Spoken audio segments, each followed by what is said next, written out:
Hello, everyone, and welcome to day 4 of the Digital Challenge.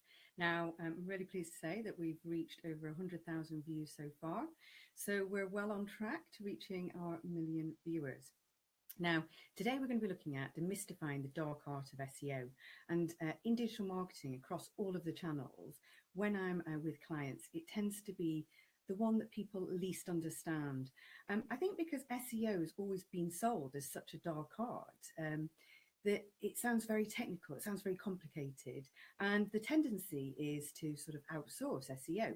And we've relied on agencies and third parties to kind of be driving our SEO challenge. I think the thing is what you've got to be very aware of is even if you're not doing it in-house and you've got an agency, you need to understand what it is an SEO agency is going to be creating or doing. So I'm going to dive straight in and get into some tips. Now, there are about probably 200 factors that affect ranking. And the thing is obviously we haven't got time to touch on all of them. But what we're going to focus on is actually optimizing content. So one of the things is if you're looking to rank and you've created a blog post or a web page, the best chance you've got is by putting video on that page. By embedding video, you've got 4 times more chance of appearing on page 1. Because think of Google, they are a service. So for instance, all of their lovely consumers will only continue using them if they present the best content to them. So think of the content you're trying to put out there and think about presenting that content, that blog, with rich media and things like, infographics and video are all going to help, because Google is going to judge the content on whether it's obviously over 300 words, it's not duplicated, but also that it's quality content. Now, what's quality content? Proper structured content that's not been copied or scraped off of the web. Now, the tool I'm going to give you today is going to help you with all of the factors that Google is thinking about when they rank your content. See, the thing is nobody can keep up with Google's algorithm, not even Google. When you're constructing content, you're not going to be thinking about algorithms, you're going to be thinking about keywords. But you must write like you would normally. You can't just put keywords in and stuff them all over the place, because Google's wise to that. What we want to do is use a tool, and it's a free tool. It's called Yoast. Now, we've been using Yoast for years with clients, and the great thing is it's so easy to install. So for instance, Yoast is an SEO tool that's going to help you by giving you step by step what to do to get your content to rank. So where should the keywords be on the page? How could you improve the page? And it's going to give you a traffic light score: red, orange, and green. Green means go, ready to publish, and you've got the best chance of ranking as high as you can in Google. Now, Yoast is compatible with things like WordPress. There's a plugin, so great news if you've got a WordPress site. It's like a 60-second setup. And then it works on Drupal and majority sites. Now, if anyone has a site that doesn't obviously work with Yoast and it's not compatible, you could do a search on Google for an SEO tool. So as you see Yoast come up on page 1, one big clue I would give you is do not pick somebody on page 2, especially if you're looking for an SEO tool. Clearly, we want to go for someone on page 1. There's 9.1 million alternatives currently. So Yoast is the number 1, but things like all-in-one SEO, there's lots of tools. Again, if your web company set it up, you should have an on-site SEO tool. Just get them to show you how to use it. Now, when you're using Yoast, it's going to go through, as I say, where to put the keywords, best chances obviously improving it, where to put them on the page, and it's intuitive. So every time you make a change, it's going to update with its little traffic light. So it will start on red, and as you add more and more content, then it's going to turn green. Now, what I would also do is as soon as I publish my post or something like that, or maybe a blog article, I don't want to just think, well, maybe it'll appear in Google. I would set up a Google alert for the keywords or the keyword phrase that I've selected for that article. And then as soon as Google has added my beautiful blog to their index, then I'll get a notification. And then I can be double sure that it's being put into Google, because not everything you publish on the web will appear in Google's index.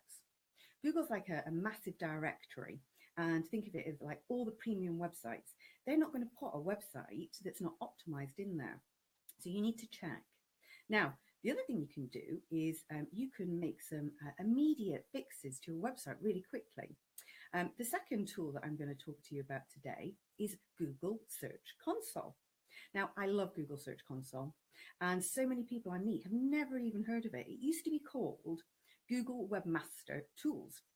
Now, it's been updated and called Google Search Console because what the site does is it's Google's website created purely to tell you what it thinks of your website and the chances that you have of ranking in Google.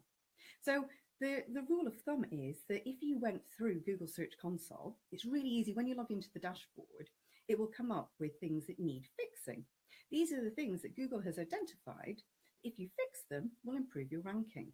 So instead of trying to think about all these 200 factors, why not go to Google, the people who own the search engine that you're trying to appear to ranking? And the thing is why might you've never heard of it before? Well, if you've got a web agency, unless they're 100% confident on the website, they may not have told you about it, but also they may be managing it themselves. And the thing is just ask them if you can have a quick look. And the good thing is if everything's got a green, as in working perfectly, you know they've done the job. And it's your sort of, I suppose, way of checking that, they're maybe doing everything they should be to get your online presence out there. Now, once you've done the immediate fixes, the last thing that I would like you to go and do today is go and have a look at SEMRush. Now, SEMRush is a great tool because it's a free SEO tool. Yes, there is paid versions, but what it'll give you is a quick snapshot of what your website is like today. So it will also give you the opportunity to see where your website is versus your competitors. Now, what it's going to do is it's going to look at things like the overall traffic. It's going to look at where you rank for keywords. And it's going to look at, obviously, sort of an overall sort of picture of what your appearance is in search engines. Now, that's going to give you a benchmark. So if you go back and you install Yoast, what I would recommend doing is going back through every single web page on your site, making sure that there's a keyword phrase, a priority keyword phrase on there, and that each page has a green, and then do the same for your blogs.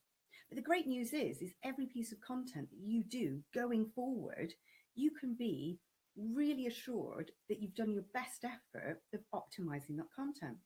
So the process of using Yoast when you actually update a page or a post is going to take you 60 seconds. So hopefully we have demystified the dark art of SEO, giving you some tips and some challenges to go and implement straight away. So good luck on your SEO challenge and tune in tomorrow at 1 p.m. Please comment, like and share so others can benefit from the tips that we've been through today. Otherwise, have a great day and we'll see you on the other side. Now, just one thing, also, if you've not seen the other videos from the challenge, they're all recorded and we house them in the group.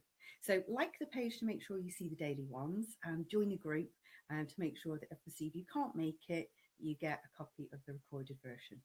All right, thanks very much for listening. Take care, everyone.